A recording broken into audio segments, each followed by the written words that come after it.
Hello, National Fixed League, and welcome to the Week 7 recap video. We are coming to you live from Southwest, Flight 3388 with service to Pittsburgh. I am your host, Eric Zaleski, and we're headed back from Vegas today. I'm joined by Mr. Colin Fawcett to my right, and Mr. Robert Wright to my left. We're just enjoying a little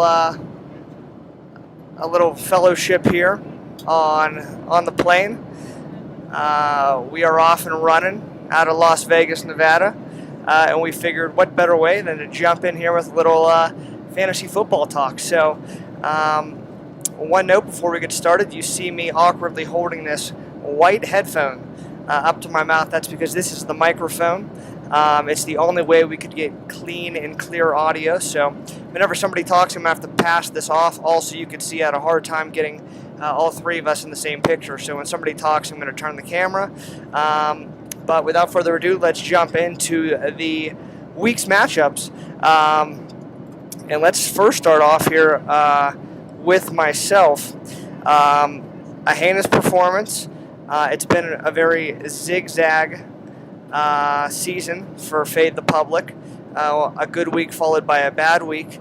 I knew I had a tough matchup this week going up against Chad and Ben, or simply just Chad and Down with the Cause. And I got ran the fuck over. The final score 101.6 to 61, and Down with the Cause is still pouring it on as he still has Antonio Brown tonight as the Pittsburgh Steelers host the Houston Texans on Monday Night Football. Don't need to spend too much time on this game. A lot of underperformers for Fade the Public, and a lot of consistency coming out of Down with the Cause, most notably, once again, DeMarco Murray, 19.2, Jamal Charles, 16.7. The only guy with really any relevance in my lineup this week was Jordy Nelson. Everybody else, a bunch of stiffs. F-Jax went down. He's out for 4 weeks. I will say I'm looking to make a blockbuster trade. Everybody on my squad is on the trading block. I'm really looking to shake things up. I had a talk with management this morning. We decided that that's what's best for the franchise, for the organization. So we are really looking to shake things up. So I'm willing and ready to accept any trade offers. But I've done enough talking. We'll start off here with Fawcett. As we try to set this up here so we can kind of see the matchup. Fawcett, your thoughts on just a really lopsided effort here between Down with the Cause and Fade the Public? Yeah, I mean, I think you summed it up pretty well. When I look down the two lineups, what jumps out at me in Eric's lineup is just the fact that he's got a lot of guys in the lineup from some pretty dull squads, most notably Buffalo, a St. Louis Lamb in there, and a Cleveland Brown. So don't love any team's chances when they got just dull players in there like that. Isaiah Crowell with 2.3, Jared Cook with 2.5, F-Jax with 2.8. So that's kind of tough on Eric's side. But over on the other side, polar opposite here with Down with the Cause. Very strong performance as expected. I was a little bit nervous because Robbie actually mentioned a few minutes ago he thought I have them next week, but luckily I've already gotten my matchup with Down with the Cause out of the way. Don't have to face that squad until perhaps the postseason. So really strong performance across the board on the right side of the screen here with Down with the Cause. A little bit of an off week for Eric as a couple of his big guns are on bye weeks here, but yeah, lopsided performance. I'll pass it over to Robbie Wright for his thoughts. Well, we actually we made the executive decision while you were speaking there that we're just going to flip-flop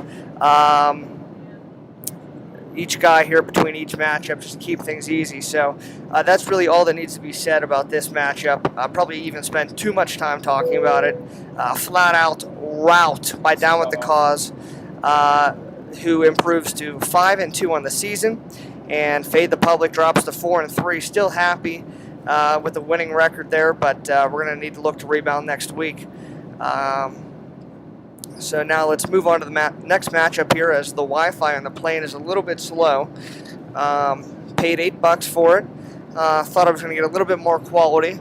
but I guess you can only do so well this high up in the air. So let's jump to the next matchup here,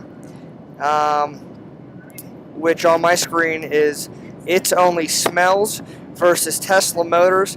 By far the worst game of week number 7. Between the two of them at the moment, just breaking 100 points combined.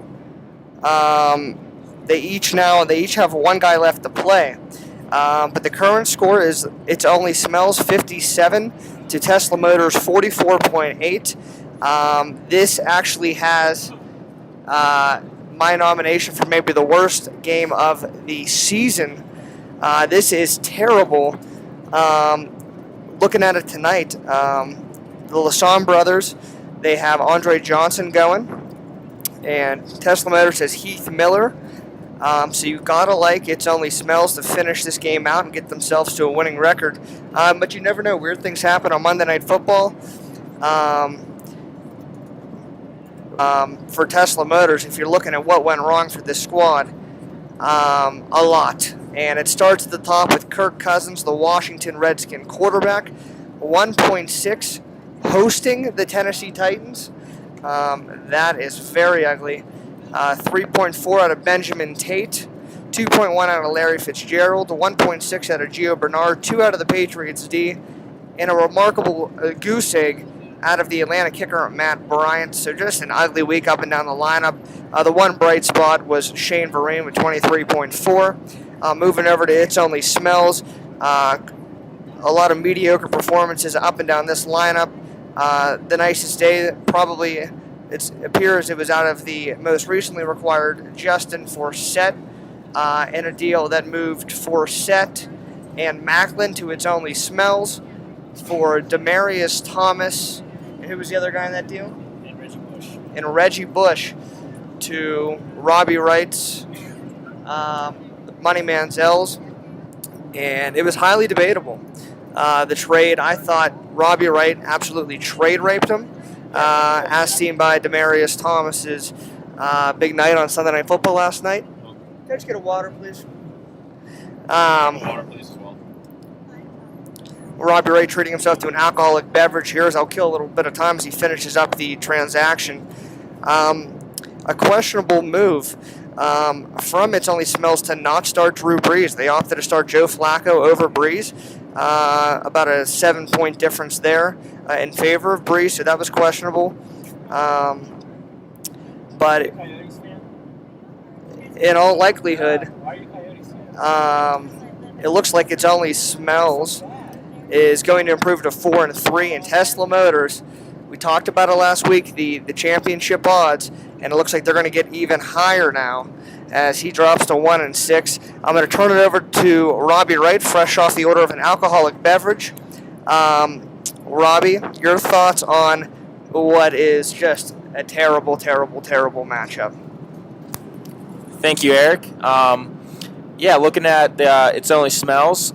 First off, I just got off, as Eric mentioned, a nice blockbuster trade. Panned out for me real well this week, as you'll see with my matchup coming up. But he got a nice performance out of Justin Forsett, and not having Macklin on a bye, that probably would have taken over the James Jones spot, but took care of the job. Luckily, Tesla didn't have the best performance.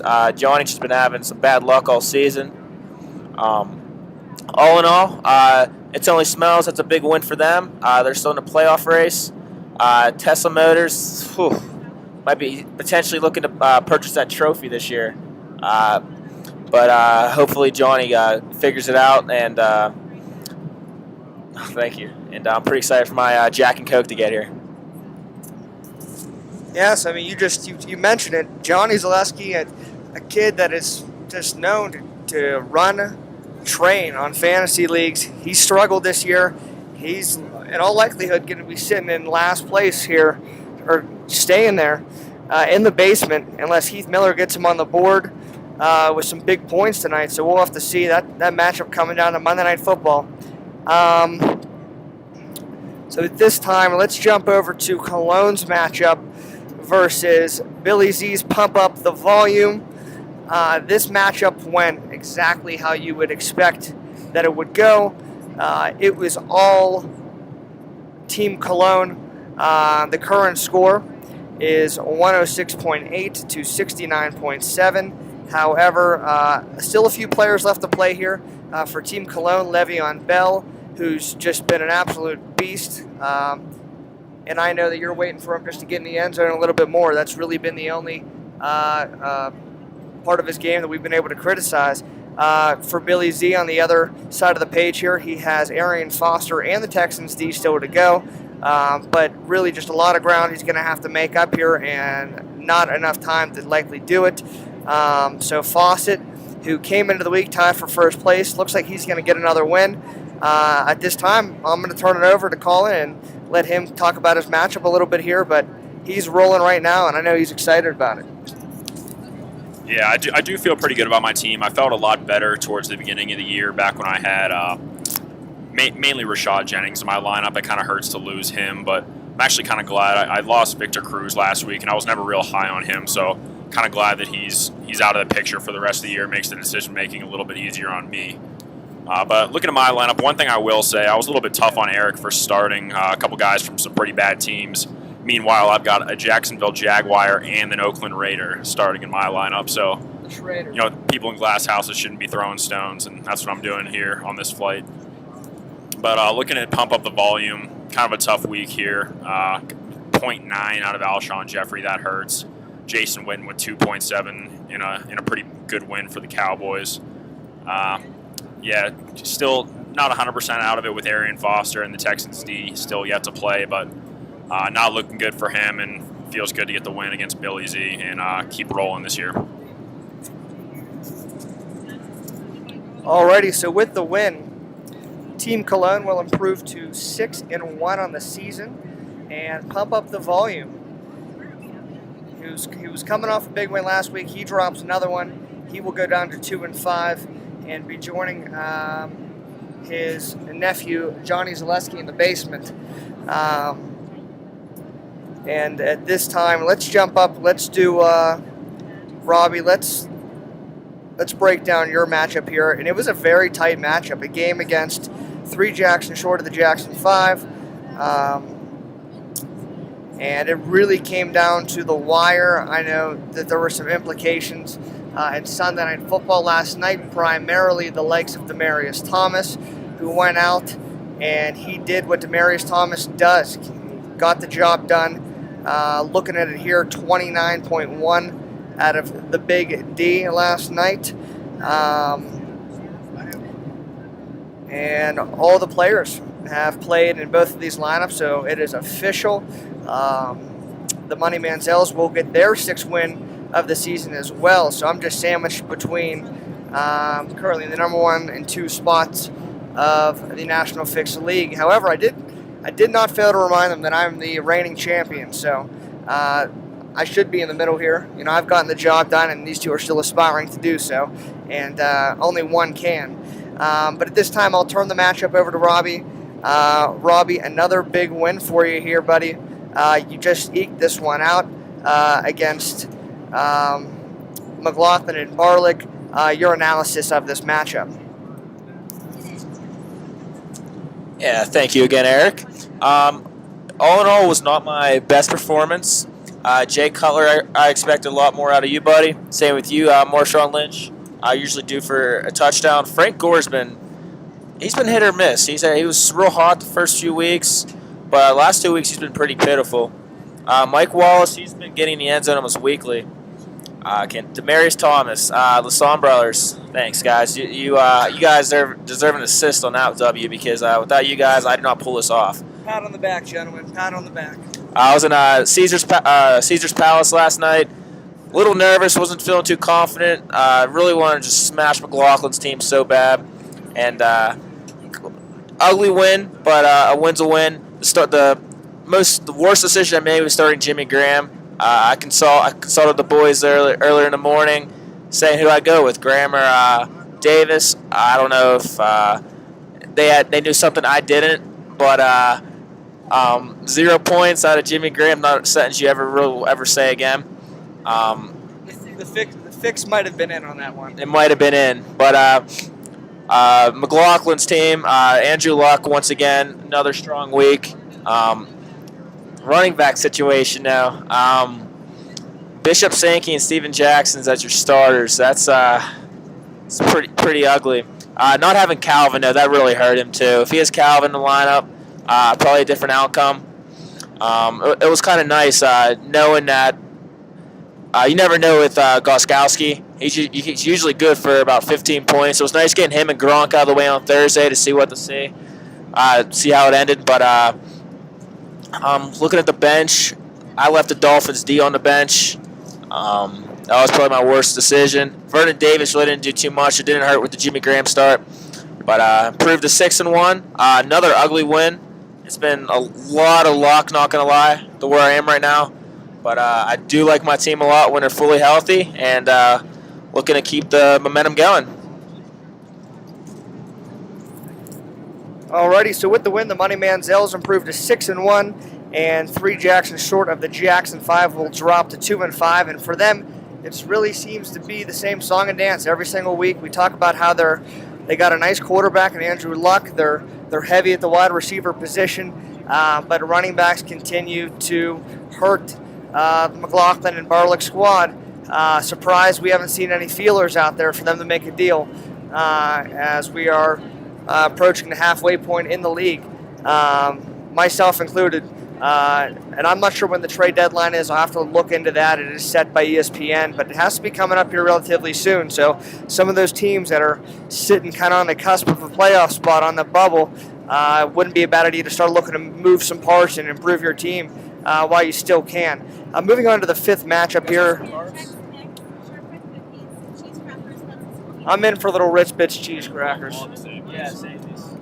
These are the best, and we are brought to you by Ritz Bits cheese crackers, the official snack of Southwest Airlines and the National Fixed League podcast.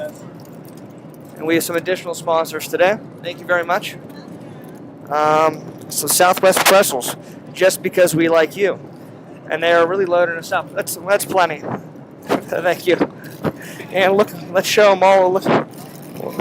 We just got loaded up. There's 5 still sitting on the. This is just unnecessary. Really loaded up. Give all those to Fawcett. So breaking down the matchup, Ravito versus Birdie.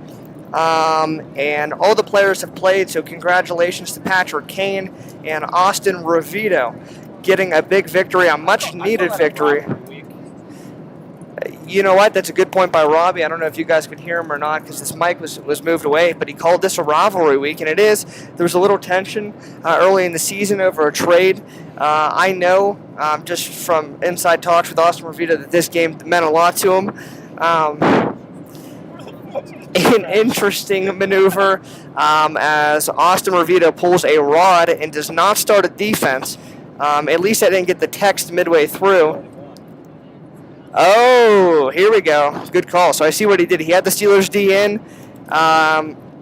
and with the game already at hand tonight, he sees no reason to start him, so we take that back. He did not pull a rod. So a nice win here from Austin Ravito. A big day, notably out of Aaron Rodgers, Odell Beckham Jr., Dwayne Allen, and Jerick McKinnon to get him the 92.5. And he edged out Birdie, who didn't have a bad week. Birdie had 87.6 total points. He had 14.3 out of Cam Newton, 14.3 out of Lamar Miller, 15.1 out of Dez Bryant. Will somebody please cover that guy? How about that one touchdown that we called back from Dez?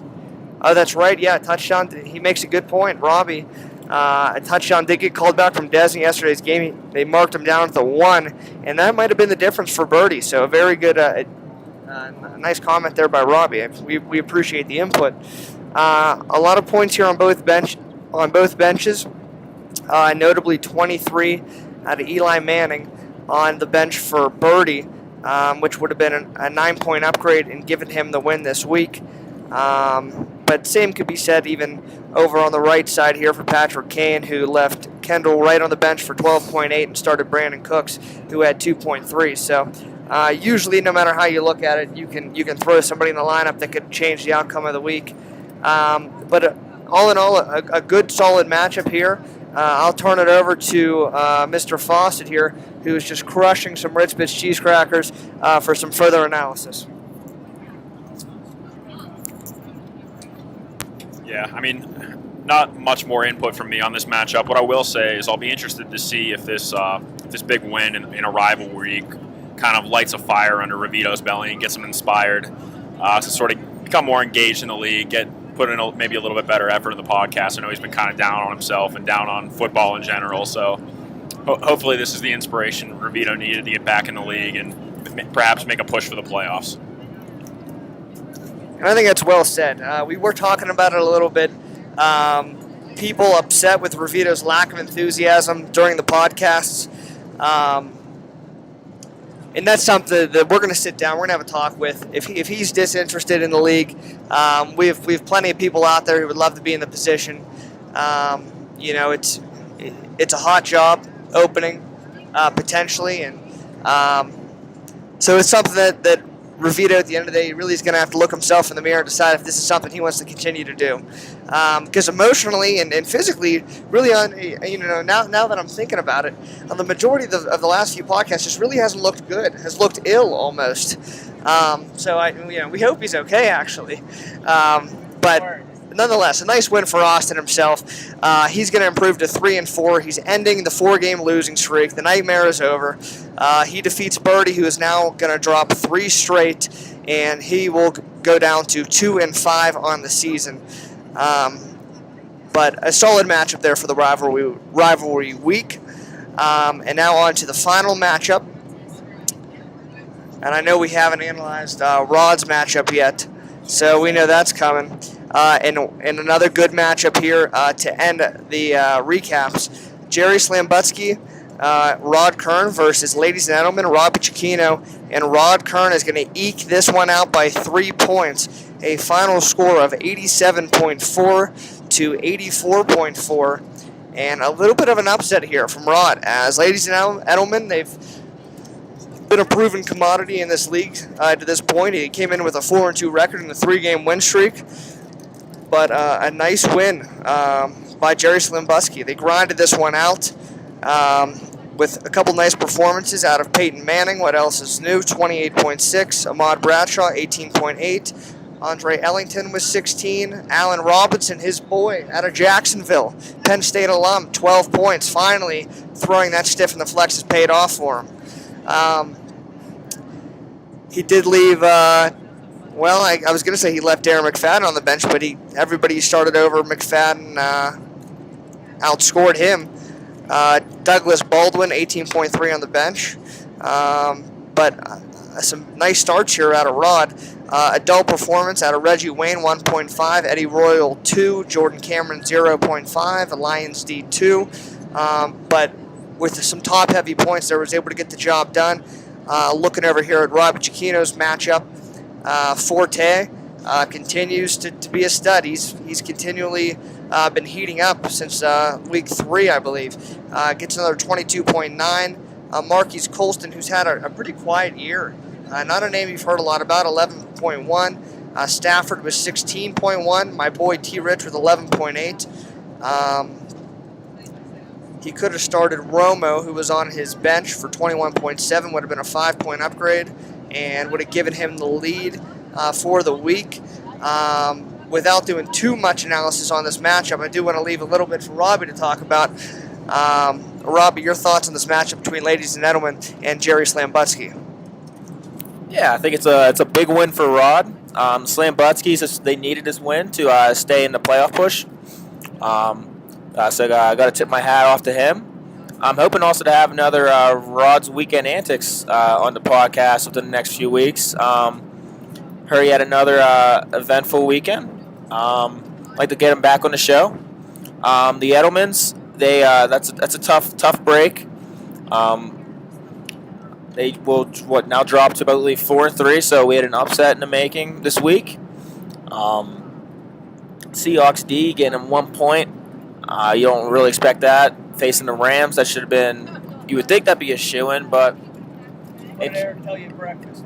Exactly. Tell him. Never trust the public. Never trust the public. But yeah, my two co-hosts here, they really were feeling strong about the Rams, and it worked out. We were, yeah, all in all, congrats to the Slam Butskis, improving to 3-4. I'll turn it back over to Eric. Alrighty here, so we'll take a trip down the National Fixed League standings. We've mentioned everybody's records, but now just looking at it as a whole, although they're not updated since the week is technically not over yet, Cologne and Moneyman Zell's at the top. Right behind them will be Down with the Cause. And after that, there's going to be a big fight, a big push for the final 3 playoff positions. As it currently stands, of course, things can change. A couple teams, ladies and gentlemen, Fade the Public, It's Only Smells, are going to be 4 and 3. So currently they occupy the final 3 playoff spots, but a couple of teams just outside of the bubble there. Jerry Slambutsky's going to be 3 and 4. Patrick Kane's going to be 3 and 4. So it's definitely going to be certainly a tight coming down the home stretch here in the National Fixed League. As I mentioned earlier, we're about halfway through. So let's now get into Monday Night Football tonight real quick, as we are 26 minutes into the podcast. The matchup tonight is the Houston Texans at your Pittsburgh Steelers. A big game tonight. I believe as it currently stands, the Steelers are a 3-point favorite. I already know how the guy to the left of me feels about the game tonight. He is placed a last-second bet in Vegas on the Pittsburgh Steelers against the spread tonight, so that's who he's pulling for. The Steelers coming off a very tough loss at Cleveland, a game where they got really ran over. They've had an extra day this week to digest that loss and prepare themselves for a big game. Houston this year, they've kind of been a tough team to figure out. They were coming off a really tough season last year, but they've rebounded relatively well. I think we're in for an interesting and tight matchup here on Monday Night Football. I'm going to turn it over to Colin. Colin, your thoughts on Texas at Steelers this evening? Yeah, I mean, I like the Steelers in this one against the spread and straight up. I know the Steelers obviously had a terrible performance last week, and I know my philosophy when picking is that just given the fact that it's a zigzag league, I mean, one week a team will look good, the next will look terrible. I expect the Steelers to sort of zag this week, bounce back, and have a strong performance. I know the public, my understanding is that the public likes the Texans in this one. Is that correct? Or Steelers right now. I think it's pretty even. Oh, it's pretty even. Okay, so I mean, given the fact that it's even, I think intuitively I like the Steelers, so that's probably what I'll be going with here when I get back. I might send something in to my friend over here, a little action for the Monday Night Football. But yeah, I like the Steelers. Take that with a grain of salt, but my picks have been pretty good this weekend. I think I only lost maybe 2 or 3 sports bets out of quite a few, so I like the Steelers. You have something to say on this? I already told them who you liked. Pretty much analyzed everything. So. Yeah, and then of course we'll give you a little Vegas flavor in this as well. As Robbie mentioned, we were at Caesar's Palace last night. Had a nice little buffet in which we paid $58 per person for entry, and that's not including the tip. Tell them what you were doing. Well, what did you guys have? You had lobster, shrimp, crab legs, sushi, lamb chop. Yeah, these guys loaded up all kind of stuff. I opted to play it safe. I went with the cheese pizza, French fries, and chocolate ice cream, much to the dismay of my two co-hosts. But it was a good meal, very satisfying. We enjoyed ourselves. Then afterwards, went over to the craps table. We each lost a quick 100, and then took a seat for the second half of the Niner at Bronco at the Caesars book. A nice, spacious sports book, one of the nicer ones there. And we visited quite a few, as you could imagine. We all needed the Denver Broncos last night, and they came out, got the job done. Peyton Manning breaking that elusive record. And my thought on that is it's Peyton Manning. He broke that record by being selfish, by being an asshole, by dropping back at the 1 yard line instead of handing off to his running backs. That's why he has so many touchdown passes. Favre would have 150 more if he. Hell out of here. Favre sends dick pics to the random chicks. Well, he would have 150 more if he would have dropped back from the 1 yard line too back in his prime. This is classic Peyton Manning. He just wanted to run up the score, just humiliate his opponents. That's what he does. Just no mercy, no sportsmanship. But congratulations to Peyton Manning, and thank you for getting the job done on Sunday Night Football for us. Do you guys have anything else to add as far as the trip? Any thoughts on NFL in general, either? Sad to leave. Yeah, we are a little disappointed to leave.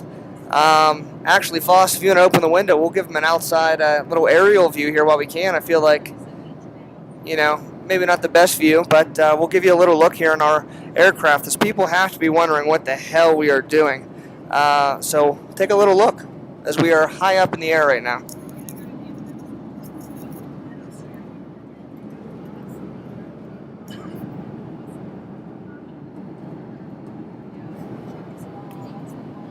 How'd that look? I'm not sure if you guys were really able to see anything out of that, but it was worth a shot.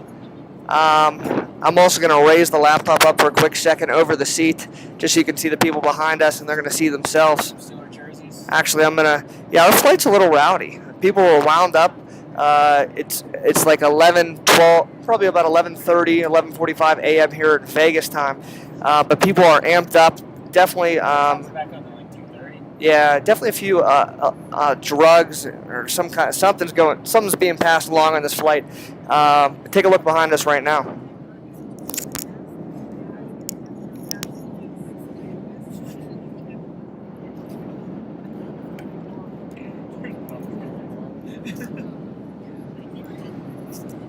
So unfortunately, we can't do the fantasy football stick'em this week. I think that It was trying to get random people to answer who do you like tonight, the Steelers or the Texans. we'll get biased answers. Since I'm looking at a guy in a awkwardly small Pittsburgh Penguins uniform. Guy probably weighs Let's get this guy. 245. Probably in a medium jersey. If you can stop one of the flight attendants as they walk by and just ask them, or ask whoever, but we have to give him the mic. I don't know. He don't look like he's up for the challenge. Excuse me, keep here for a second. Who do you like tonight, the Steelers or the Texans? Talking here. Steelers. Good answer. Good answer. We like the answer. Thank you very much. So with that, we will leave you here. Once again, from Southwest Airlines Flight 3388, service to Pittsburgh. We're signing off here on the National Fixed League podcast. Thank you once again for joining us, and we'll see you next week.